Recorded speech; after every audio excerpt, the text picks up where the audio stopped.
മുന്നിലുള്ള ഫയൽ കാണെ അവന്റെ കാപ്പിക്കണ്ണുകൾ ചുവപ്പ് പടർന്നു. ദേഷ്യത്തിന് പുറമെ ഒരു പ്രത്യേക തിളക്കമായിരുന്നു അവനിൽ ആ നിമിഷം. ആരും ഭയക്കുന്ന വന്യമായ തിളക്കം. ആദ്യത്തെ പേജ് തുറന്നപ്പോൾ തന്നെ അഖിൽ എന്ന പേരിനൊപ്പം അഖിയുടെ മുഴുവൻ വിവരങ്ങളും അവന്റെ ഒരു ചിത്രവും അഗ്നിക്ക് മുന്നിൽ തെളിഞ്ഞു വന്നു. അടുത്ത പേജ് മറിച്ചപ്പോൾ ആരോമൽ.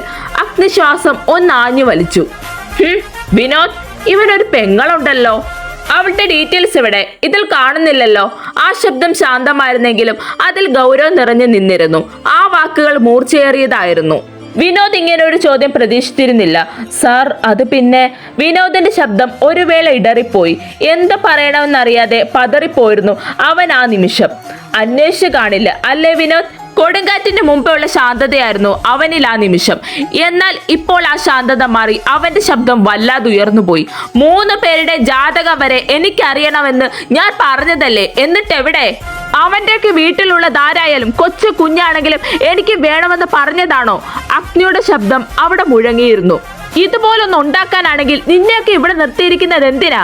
അവൻ ചേറിൽ നിന്ന് എഴുന്നേൽക്കാതെ ഫയൽ ഊക്കോടെ വലിച്ചെറിഞ്ഞു. ഒരു ജോലി മര്യാദയ്ക്ക് ചെയ്യാൻ അറിയില്ലേ നിനക്കൊക്കെ?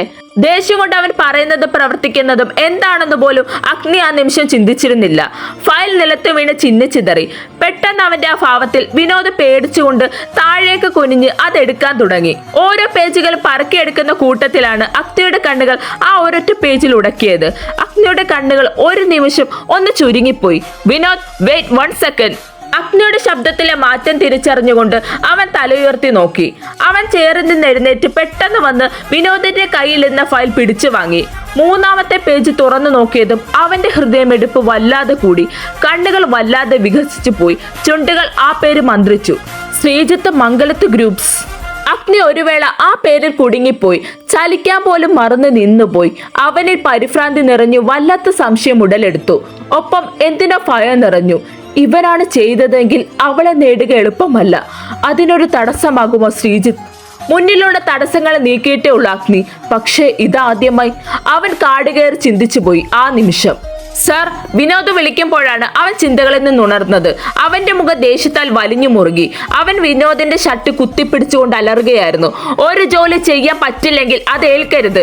ഇതൊരുമാതിരി കട്ടവനെ കിട്ടിയില്ലെങ്കിൽ കിട്ടിയവനെ പിടിക്കുന്ന ഈ രീതി ശരിയായില്ല. ഇവൻ ഇത് ചെയ്യില്ല. നിങ്ങൾക്കെന്തോ തെറ്റു പറ്റിയതാ. 1 മണിക്കൂർ ഞാൻ സമയം തരാം. ഇത് ചെയ്തവന്മാരുടെ മുഴുവൻ ഡീറ്റെയിൽസും എനിക്ക് കിട്ടിയിരിക്കണം. നിങ്ങളിൽ നിന്ന് ഞാൻ ഇത് പ്രതീക്ഷിച്ചില്ല. ഇതൊരുമാതിരി പോലീസുകാർ ചെയ്യുന്ന പോലെ കിട്ടിയവനെ പൂട്ടി കേസ് ക്ലോസ് ചെയ്യുന്ന ഈ പരിപാടി ഇവിടെ നടക്കില്ല. ഇന്നത്തോടെ നിർത്തിക്കോണം ഈ പരിപാടി. അത് കേൾക്കവേ വിനോദന്റെ ശബ്ദം അവിടെ ഉയർന്നു. അവൻ ഒരു വേള പ്രതികരിച്ചു പോയി. ഇന്നലെ അഗ്നി വിളിച്ചത് പ്രകാരം പറ്റാവുന്ന തെളിവുകൾ ശേഖരിച്ചതാണ്. അതിൽ വ്യക്തമാണ് ശ്രീജിത്ത് എന്ന ക്രിമിനൽ എന്താണെന്നും ആരാണെന്നും. എന്നിട്ട് പോലും അഗ്നി വിശ്വസിക്കാൻ തയ്യാറാകുന്നില്ല. കമ്പനിയിലുള്ള ജോലിക്കാർ വാതിനടുത്തായി വന്ന് നിന്ന് സീൻ പിടിക്കാൻ തുടങ്ങി. അഗ്നിയുടെ കണ്ണുകൾ വാതിന്റെ ഭാഗത്തേക്ക് പോയതും ആ കണ്ണുകളുടെ വന്യത മനസ്സിലാക്കി എന്നപ്പോൾ അവൻ പറയാതെ തന്നെ അവൻ പറയാൻ വരുന്നത് എന്താണെന്ന് മനസ്സിലായപ്പോൾ സ്റ്റാഫുകൾ അവിടെ നിന്ന് തന്റെ സീറ്റിലേക്ക് പോയി കഴിഞ്ഞിരുന്നു. അഗ്നി വിളിച്ച പ്രകാരം ഹോസ്പിറ്റലിലേക്ക് വന്നതാണ് അഗ്നിയുടെ അച്ഛനും അമ്മാവനും. അവർക്ക് എവിടേക്ക് പോകണം എന്നറിയില്ലായിരുന്നു. റിസപ്ഷനിൽ എന്ത് പറഞ്ഞ് തിരക്കും. ദത്തേട്ട, ഇനി നമ്മൾ ആരോട് ചോദിക്കും? ദേവനാണെങ്കിൽ നമ്മളോട് വരാനല്ലേ പറഞ്ഞുള്ളൂ. നിനക്കറിയില്ലേ രാജ അവന്റെ സ്വഭാവം? എവിടെങ്കിലും നിന്ന് അറ്റവും മൂലം പറയും. ബാക്കിയുള്ളവർ ഇനി എന്തെന്ന് ഗണിച്ചറിയണം. എന്തായാലും ഒരു കാര്യം ചെയ്യാവേട്ട, നമുക്ക് യദുവിനെ ഒന്ന് വിളിക്കാം. ഏത് സമയം യദുവിന്റെ കൂടെയല്ലേ ദേവൻ? അത് ശരിവെച്ച് ദേവദത്തൻ യദുവിന്റെ നമ്പർ ഡയൽ ചെയ്ത് ചെവിയിലേക്ക് വെച്ചു. യദു അവളുടെ ഓർമ്മകളിൽ മുഴുകിയിരിക്കുകയായിരുന്നു. ചായാനൊരു തോളെന്ന പോലെ രവിയുടെ ചുവര് ചാഞ്ഞിരിക്കുകയാണ്. ഇതുവരെയും അവളുടെ ഒരു വിവരവും അറിയാൻ കഴിഞ്ഞിരുന്നില്ല. അപ്പോഴാണ് യദുവിന്റെ ഫോൺ റിങ് ചെയ്തത്.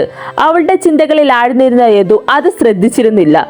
യദു, നിന്റെ ഫോണിന്റെ ബെല്ലടിക്കുന്നു പറഞ്ഞുകൊണ്ട് അവന്റെ തോളിലൊന്ന് തട്ടി. നീ വിഷമിക്കാതടാ, നടക്കാനുള്ളത് നടന്നു പോയില്ലേ. തടയാൻ നമുക്ക് കഴിഞ്ഞില്ലല്ലോ. ആ കൊച്ചിനു വേണ്ടി പ്രാർത്ഥിക്കാം, അല്ലാതെ നമുക്ക് എന്ത് ചെയ്യാനാണ് കഴിയുക? മാതാവ് കൊച്ചിനെ കൈവിടില്ല.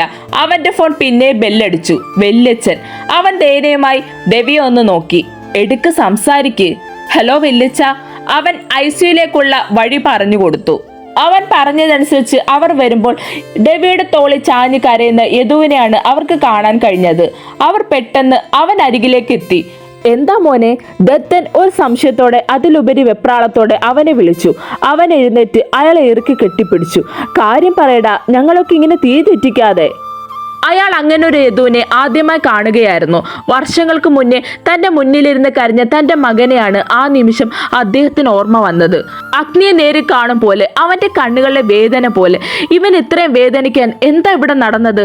ആരായിരിക്കും ഇവിടെ? ഉള്ളിൽ ആ ചോദ്യം അവരെ വല്ലാതെ കാർന്ന് തിന്നാൻ തുടങ്ങി. പോരാത്തതിന് യദുവിന്റെ മൗനവും. അവന്റെ അടുത്ത് നിൽക്കുന്ന ഡെവിയെ അയാൾ അപ്പോഴാണ് ശ്രദ്ധിച്ചത്. ഡെവി മോനല്ലേ? ദത്തൻ ഒരു സംശയത്തോടെ ചോദിച്ചു. അവൻ നിറഞ്ഞ മിഴിയാലെ കൗതുകത്തോടെ അയാളെ നോക്കി ഒന്ന് തലയാട്ടി. എന്നാൽ രാജൻ ആകെ ഒരു വല്ലാത്ത അവസ്ഥയിലായിരുന്നു.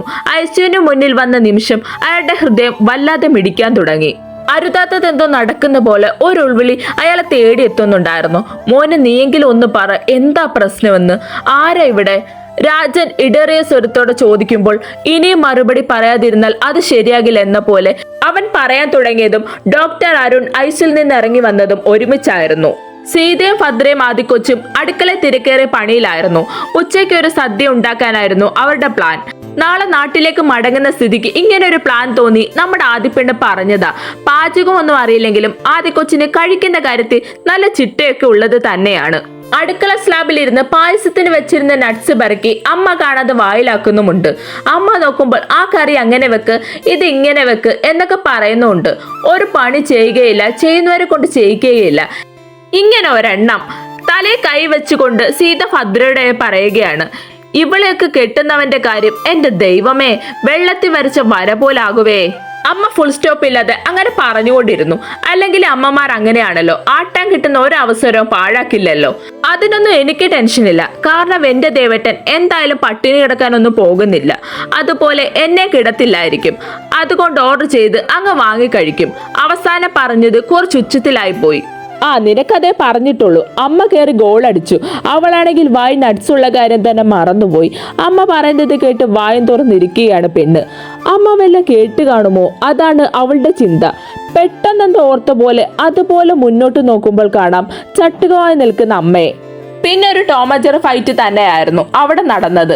ഭദ്രയാണെങ്കിൽ ഇവരുടെ ഈ വഴക്ക് കാണാൻ പരിസരം മറന്ന് പൊട്ടിച്ചിരിച്ചു പോയി. അവൾ ആദ്യമായിട്ടാകാം ഇങ്ങനെ ചിരിക്കുന്നത്. അവളുടെ ആ ചിരി രണ്ടുപേരും നോക്കി നിന്നുപോയി. തികച്ചും നിഷ്കളങ്കമായ ചിരിയായിരുന്നു അവളുടേത്. എന്തുകൊണ്ടും തങ്ങളുടെ കുടുംബത്തിന് ചേർത്ത് നിർത്താൻ പറ്റിയ കുട്ടി തന്നെയാണ് ഇവൾ, അമ്മ മനസ്സിൽ പറഞ്ഞുപോയി. അച്ഛനും അപ്പൂപ്പനും അമ്മൂമ്മയും ഹാളിരുന്ന് വലിയ ചർച്ചയിലാണ്. അവിടെ വിഷയം തന്നെ ജയും ഭദ്രയുമാണ്. അവന്റെ പ്രണയവും വിവാഹവും എല്ലാം അവരിൽ ഒരത്ഭുതം തന്നെ സൃഷ്ടിച്ചു. അമ്മേ, അച്ഛന് ഏറ്റവും ഇഷ്ടം എന്തുണ്ടാക്കുന്നതാ?